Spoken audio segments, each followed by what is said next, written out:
അസ്സലാമലൈക്കും dear friends. ഇന്നത്തെ നമ്മുടെ സ്പെഷ്യൽ നിങ്ങൾ ആരും ഇതുവരെയും ട്രൈ ചെയ്ത് നോക്കിയിട്ടില്ലാത്ത ഒരു അടിപൊളി വെറൈറ്റി റെസിപ്പിയാണ്. നമ്മുടെ ഈ വീഡിയോ കണ്ടുകൊണ്ടിരിക്കുന്ന സമയത്ത് നിങ്ങൾക്ക് ഇഷ്ടപ്പെടുകയാണെങ്കിൽ ഒന്ന് ലൈക്ക് ചെയ്തേക്കണേ. അതുപോലെ തന്നെ നമ്മുടെ ഈ ചാനൽ ആദ്യമായിട്ട് കാണുന്നവരും ഇതുവരെയും സബ്സ്ക്രൈബ് ചെയ്യാത്തവരും പ്ലീസ് ഒന്ന് സബ്സ്ക്രൈബ് ചെയ്തേക്കണേ. ഞാനിടുന്ന വീഡിയോസ് ഉടനടി കിട്ടുന്നതിനായി സബ്സ്ക്രൈബ് ബട്ടന്റെ തൊട്ടടുത്ത് കാണുന്ന ബെല്ലൈക്കൺ കൂടി ക്ലിക്ക് ചെയ്തിട്ട് ഓൾ എന്ന ഓപ്ഷൻ എനേബിൾ ചെയ്യാനും മറക്കല്ലേ.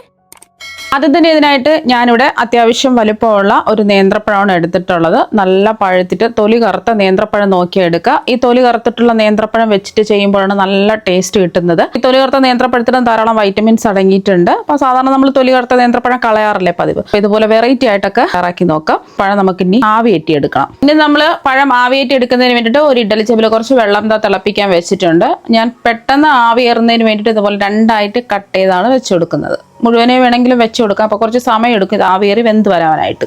നമുക്ക് മീഡിയം ഫ്ലെയിമിൽ വെച്ചിട്ട് മൂടിയേറ്റി ഇതൊന്ന് ആവിയേറ്റി വേവിച്ചെടുക്കാം. ഇപ്പം നമ്മൾ നേന്ത്രപ്പഴം ആവിയേറ്റി വേവിക്കാൻ വെച്ചിട്ട് ഒരു 5 മിനിറ്റ് കഴിഞ്ഞിട്ടുണ്ട്. അപ്പോൾ നേന്ത്രപ്പഴമൊക്കെ നല്ലോണം വെന്തിട്ടുണ്ട്. നല്ല ചൂടാണ്. ഫ്ലെയിം ഓഫാക്കി ഇതിൻ്റെ ചൂട് മാറി അതിൻ്റെ തൊലിയെല്ലാം മാറ്റിയതിന് ശേഷം ചെറിയ കഷ്ണങ്ങളായിട്ട് കട്ട് ചെയ്തെടുക്കാം.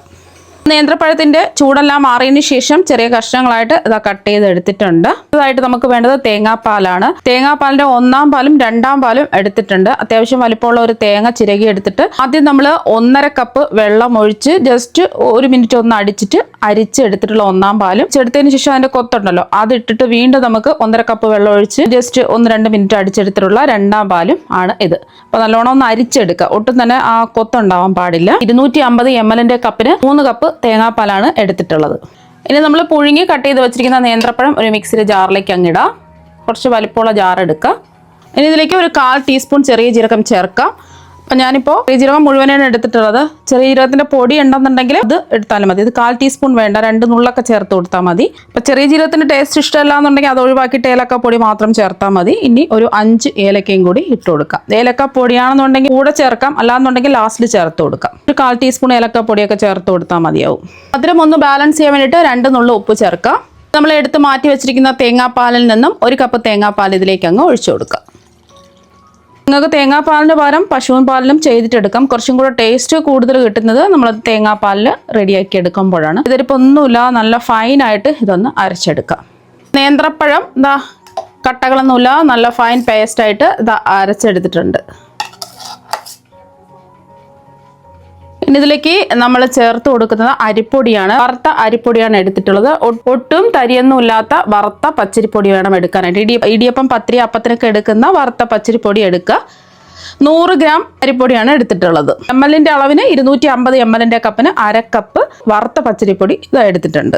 ഇനി ഇതിലേക്ക് മധുരത്തിന് വേണ്ടിയിട്ട് ഞാനിപ്പോൾ പഞ്ചസാരയാണ് ചേർത്ത് കൊടുക്കുന്നത്. 100 ഗ്രാം പഞ്ചസാരയാണ്. 250 ml കപ്പിന് 1/2 കപ്പ് പഞ്ചസാരയാണ് ചേർക്കുന്നത്. ഇത് ഒരു നോർമൽ മധുരമാണ്. നല്ല മധുരമൊക്കെ വേണമെന്നുണ്ടെങ്കിൽ 1/4 കപ്പ് പഞ്ചസാര വരെ എടുക്കാവുന്നതാണ്. നമ്മൾ എടുക്കുന്ന നേന്ത്രപ്പഴം നല്ല മധുരമുള്ള നേന്ത്രപ്പഴം ആണെന്നുണ്ടെങ്കിൽ 1/2 കപ്പ് പഞ്ചസാര ചേർത്ത് നോക്കി. മധുരം ഇല്ലാന്നുണ്ടെങ്കിൽ മാത്രം കുറച്ചും കൂടെ പഞ്ചസാര ചേർത്ത് കൊടുക്കുക.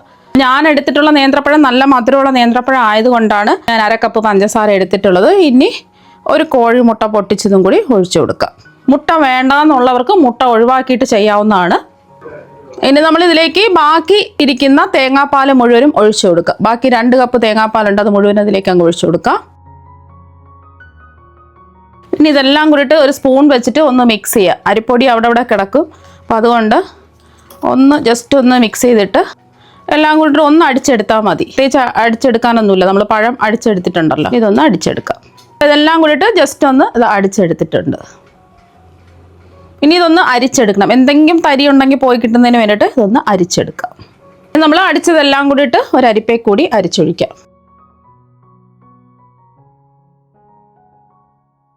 ഇപ്പോൾ ഇതെല്ലാം ഒന്ന് അരിച്ചെടുത്തിട്ടുണ്ട്. ഈ ചെറിയ തരികൾ നമുക്ക് വേണ്ട. ഇപ്പോൾ ഇതെല്ലാം ഒന്ന് അരിച്ചെടുത്തിട്ടുണ്ട്. ഇതിപ്പോൾ കുറച്ച് കട്ടിക്കാണ് ഇരിക്കുന്നത്. ഇതിലേക്ക് ഒരു 1/2 കപ്പ് വെള്ളമോ അല്ലെങ്കിൽ 1/2 കപ്പ് തേങ്ങാപ്പാലോ ഒഴിച്ചു കൊടുത്താൽ മതിയാവും. നിങ്ങൾ നോക്കുക, ഇതുപോലെ കട്ടിയാണെന്നുണ്ടെങ്കിൽ മാത്രം വെള്ളം ഒഴിച്ചു കൊടുത്താൽ മതിയാവും. നമ്മളെടുത്ത ബാറ്റർ ലൂസായിട്ട് വേണം ഇരിക്കാൻ, ഒരുപാട് അങ്ങ് കട്ടിയാവാൻ പാടില്ല. ഇതിലേക്ക് ഒരു 1/2 കപ്പ് വെള്ളം ഒഴിച്ചു കൊടുക്കും. സാധാരണ പച്ചവെള്ളം തന്നെയാണ് എടുത്തിട്ടുള്ളത്. 250 ml കപ്പിന് 1/2 കപ്പ് വെള്ളം ഒഴിച്ച് നന്നായിട്ടൊന്ന് മിക്സ് ചെയ്ത് എടുത്തിട്ടുണ്ട്. അപ്പോൾ നമ്മുടെ ബാറ്റർ ഇതാ റെഡി ആയിട്ടുണ്ട്. ഈ ഒരു കട്ടിക്ക് വേണം റെഡിയാക്കി എടുക്കാൻ. ആദ്യം എല്ലാം ഒന്ന് മിക്സ് ചെയ്തതിന് ശേഷം നോക്കുക. കട്ടി നോക്കിയിട്ട് വേണമെന്നുണ്ടെങ്കിൽ മാത്രം വെള്ളം ഒഴിച്ചു കൊടുത്താൽ മതിയാവും. ഇതുപോലത്തെ അളവ് കപ്പ് ഇല്ലാന്നുണ്ടെങ്കിൽ വീട്ടിലുള്ള ഏതെങ്കിലും ഒരു ഗ്ലാസ് എടുക്കുക. ആ ഗ്ലാസിൻ്റെ അളവിനനുസരിച്ച് എല്ലാം അളന്നെടുത്താൽ മതിയാവും. അപ്പം നമ്മുടെ ബാറ്റർ ഇവിടെ റെഡി ആയിട്ടുണ്ട്. ഇനി ഒരു കടായി എടുത്തിട്ടുണ്ട്. ഫ്ലെയിം ഒന്നും ഓണാക്കി കൊടുക്കരുത്. ഇനി നമ്മുടെ തയ്യാറാക്കി വെച്ച ബാറ്റർ ഇതിലേക്ക് അങ്ങ് ഒഴിച്ചു കൊടുക്കാം.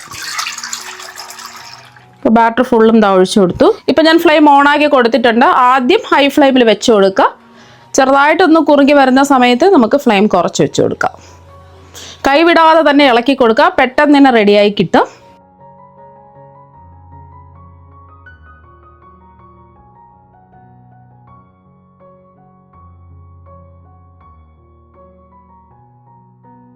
അതുപോലെ ഒന്ന് കുറുകി വരുന്ന സമയത്ത് നമുക്ക് ലോ ടു മീഡിയം ഫ്ലെയിമിൽ വെച്ചിട്ട് ഇതൊന്ന് ഇളക്കി യോജിപ്പിച്ചെടുക്കുക. അതിൽ നിന്ന് നമുക്ക് ഇത് വിട്ട് കിട്ടണം. അതുവരെയും ഒന്ന് ഇളക്കി കൊടുക്കേണ്ടി വരും. ഇത് തന്നെ റെഡിയായി കിട്ടും. ചെറിയ ചെറിയ കട്ടകൾ പോലെ കിടക്കുന്നതൊന്നും കുഴപ്പമില്ല. എല്ലാം ഒന്ന് കുറുകി വരുന്ന സമയത്ത് കട്ടകളെല്ലാം മാറിക്കോളും. അപ്പോൾ കുറുകി വന്നതിന് ശേഷം നമ്മൾ ഫ്ലെയിം കുറച്ച് വെച്ചിട്ട് ഇപ്പോൾ ഒരു 3 മിനിറ്റ് കഴിഞ്ഞിട്ടുണ്ട്. ഇനി ഇതിലേക്ക് നമുക്ക് കുറച്ച് നെയ്യ് ഒഴിച്ചു കൊടുക്കുക. അപ്പോൾ നല്ല സ്മൂത്തായിട്ട് നമുക്ക് ഇളക്കിയെടുക്കാൻ പറ്റും. ഇപ്പം ഞാൻ ഇതിലേക്ക് 1 ടേബിൾ സ്പൂൺ നെയ്യ് ഒഴിച്ചു കൊടുക്കുകയാണ്. വീണ്ടും നമുക്ക് ഫ്ലെയിം കുറച്ചിട്ടിട്ട് തന്നെ കൈവിടാതെ ഇളക്കി കൊടുക്കാം. ഇപ്പോൾ കണ്ടോ, നല്ല സ്മൂത്തായിട്ട് ഇളക്കിയെടുക്കാൻ പറ്റുന്നുണ്ട്. ഒരുപാടങ്ങ് കടായിൽ നിന്നും ഉരുണ്ട് ബോൾ പോലെ വരേണ്ട ആവശ്യമൊന്നുമില്ല. ജസ്റ്റ് കടായിൽ നിന്നും ഒന്ന് വിട്ട് കിട്ടിയാൽ മാത്രം മതി. അതുവരെയും ഒന്ന് ഇളക്കി കൊടുക്കുക. അപ്പം നെയ്യിൻ്റെ ഒക്കെ ടേസ്റ്റ് ഇഷ്ടമാണെന്നുണ്ടെങ്കിൽ 1 ടീസ്പൂൺ നെയ്യ് അധികം വേണമെന്നുണ്ടെങ്കിൽ ഒഴിച്ചു കൊടുക്കാം. അപ്പം ഞാൻ 1 ടേബിൾ സ്പൂൺ നെയ്യാണ് ഒഴിച്ചു കൊടുത്തിട്ടുള്ളത്. കൈവിടാതെ തന്നെ ഇളക്കി കൊടുക്കുക. ഒന്ന് കുറുകി വന്നിട്ടുണ്ട്. ഈ ഒരു സമയം നിങ്ങൾക്ക് വേണമെന്നുണ്ടെങ്കിൽ 1 ടീസ്പൂൺ നെയ്യും കൂടെ ഒഴിച്ചു കൊടുക്കുക. ആദ്യം 1 ടേബിൾ സ്പൂൺ നെയ്യ് ഒഴിച്ചു കൊടുക്കുക. എന്നിട്ട് ലാസ്റ്റിൽ വേണമെന്നുണ്ടെങ്കിൽ 1 ടീസ്പൂൺ നെയ്യ് ഒഴിച്ചു കൊടുക്കുക. ഇപ്പോൾ കണ്ടില്ലേ, കടായിൽ നിന്ന് ഇതാ വിട്ട് വരുന്നുണ്ട്. ഈ ഒരു പരുവാണ് നമുക്ക് വേണ്ടത്. ഇനി നമുക്ക് ബോൾ പോലെ ഉരുണ്ട് വരേണ്ട ആവശ്യമൊന്നുമില്ല. ഇതുപോലെ കടായിൽ നിന്ന് വിട്ട് കിട്ടണം. ഇതാ കണ്ടില്ലേ, ഒട്ടും കട്ടകളൊന്നുമില്ല. ഇതാ റെഡിയായി കിട്ടിയിട്ടുണ്ട്.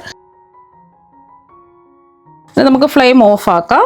ഇതൊന്ന് സെറ്റ് ചെയ്തെടുക്കുന്നതിന് വേണ്ടിയിട്ട് ഞാൻ ചോറ് ഒഴിക്കുന്ന ഒരു പാത്രത്തിൽ കുറച്ച് നെയ്യ് ഒന്ന് തടവി ഇതാ ബ്രഷ് ചെയ്ത് വെച്ചിട്ടുണ്ട്. ചൂടോടുകൂടി തന്നെ ആ പാത്രത്തിലേക്ക് അങ്ങ് ഒഴിച്ചു കൊടുക്കാം. ആദ്യമേ പാത്രത്തിൽ നെയ്യ് തടവി വയ്ക്കുക.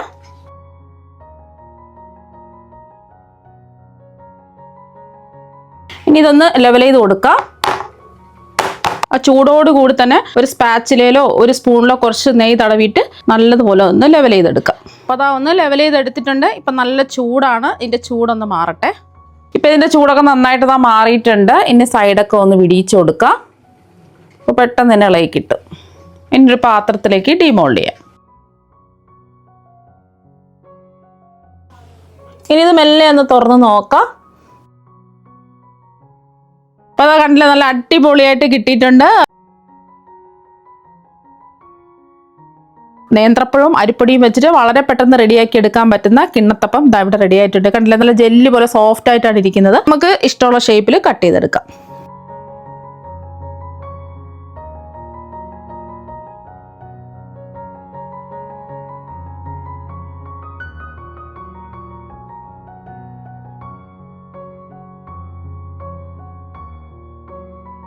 അപ്പം ഇനി ഇഷ്ടമുള്ള ഷേപ്പിൽ നമുക്ക് കട്ട് ചെയ്തെടുക്കാം.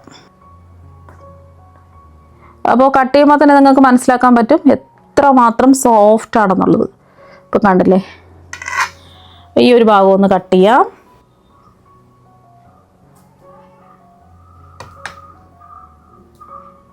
ഇപ്പോൾ കണ്ടില്ലേ, നല്ല ജെല്ലി പോലെ ഇരിപ്പുണ്ട്. ഇനി കട്ട് ചെയ്യുന്ന ഭാഗം അങ്ങ് എടുക്കാം. അപ്പോൾ നമുക്ക് കട്ട് ചെയ്ത ഭാഗം അങ്ങ് എടുക്കാം. ഇപ്പോൾ കണ്ടില്ലേ, നല്ല ജെല്ലി പോലെ ഇരിപ്പുണ്ട്. അപ്പോൾ കഴിക്കാനും അടിപൊളി ടേസ്റ്റാണ്.